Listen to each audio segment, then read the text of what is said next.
ইমাম আবু দাউদ রাহমাতুল্লাহ আলাইহি এনার জীবনী পড়তেছিলাম গতকাল। ইমাম আবু দাউদ, ভালো করে শুনবেন এটা বোঝার জন্য। ইমাম আবু দাউদ রাহমাতুল্লাহ আলাইহি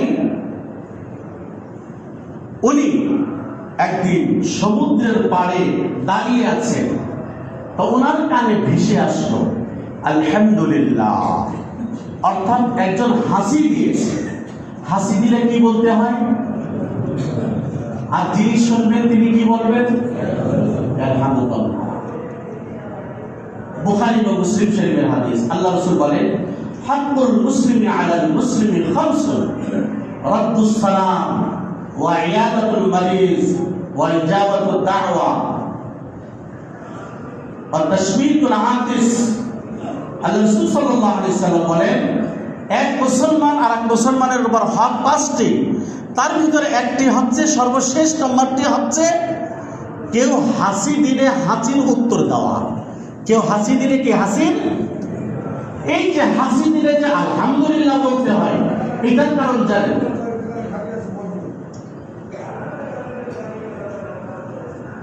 আমার কাছে একটা কিতাব আছে, এটা ইংরেজি থেকে বাংলা হয়েছে, সুন্নাতে রাসূল সাল্লাল্লাহু আলাইহি সাল্লাম এন্ড মডার্ন সায়েন্স। রাসূল সাল্লাল্লাহু আলাইহি সাল্লামের সুন্নাত ও আধুনিক বিজ্ঞান। ওর ভিতরে লিখছে যে আল্লাহ রাসূল হাসির পরে আলহামদুলিল্লাহ কেন বলতে বলছে। ডাক্তাররা গবেষণা করছে, গবেষণা করে দেখছে যে মানুষ যখন হাসি দেয়, হাসি দেওয়ার পর তার শ্বাস প্রশ্বাস কিছুক্ষণের জন্য বন্ধ হয়ে যায়। এই যে আল্লাহ তাআলা তার শ্বাস আবার চালু করে দিলেন, সেই জন্য আল্লাহ রাসূল বলেন যখন হাসি দেবে তখন আলহামদুলিল্লাহ বলবে, আল্লাহ শুকরিয়া আদায় করবে যে আল্লাহ তাআলা আবার তোমার শ্বাস প্রশ্বাস চালু করে দিয়েছেন। তাই সুবহানাল্লাহ বলবেন না? আল্লাহ রাসূল বলেন তুমি যদি কারোর হাসি আওয়াজ শুনে আলহামদুলিল্লাহ যদি শোনো, তখন তোমার উপর আবশ্যক আলহামদুলিল্লাহ বলো। ইমাম আবু দাউদ রাহমাতুল্লাহ আলাইহি সমুদ্র তীরে দাঁড়িয়ে আছেন, উনি আলহামদুলিল্লাহ শুনেছেন। অনেক দূরে দেখা যাচ্ছে একটা জাহাজ, উনি বুঝতে পারলেন এই আলহামদুলিল্লাহ শব্দ ওই জাহাজ থেকে এসেছে। কিন্তু জাহাজটা সমুদ্র তীরে ভিড়তে পারছে না, পানির স্বল্পতার কারণে দূরে নোঙর যাচ্ছে। ইমাম আবু দাউদ রাহমাতুল্লাহ দেখেন ইবাদতের প্রতি তাদের কিরকম মহব্বত ছিল, শুধু এইটাই বোঝানোর জন্য ইমাম আবু দাউদ রাহমাতুল্লাহ আলাইহির জীবনী বলছে ইবাদতের প্রতি কি মহব্বত। উনি কি করলেন? 3 দিরহাম দিয়ে একটা নৌকা ভাড়া করলেন।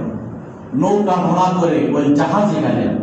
জাহাজে যে যিনি হাসি দেওয়ার পর আলহামদুলিল্লাহ বলেছেন, তাকে যে বললেন আলহামদুলিল্লাহ, ভাই আপনি আলহামদুলিল্লাহ বলেছেন না, আপনার এই যে হাসির উত্তর দেওয়া আবশ্যক ওয়াজিব, তাই আমি 3 দিরহাম ভাড়া করে, নৌকা ভাড়া করে আপনার আলহামদুলিল্লাহ শোনানোর জন্য এসেছি। তাদের ইবাদতের প্রতি কতটুকু মায়া, কতটুকু মহব্বত।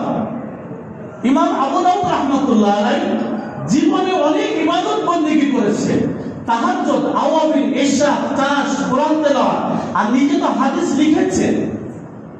ইমাম আবু দাউদ রাহমাতুল্লাহ আলাইহি যখন ওই জাহাজের লোককে আলহামদুলিল্লাহ শুনিয়ে আসছেন, তখন গায়েব থেকে আওয়াজ আসছে। যারা আল্লাহ বলে হয় তাদের কাশফ হয়, কাশফ অর্থাৎ তাদের কিছু কারামত জাহের হয়।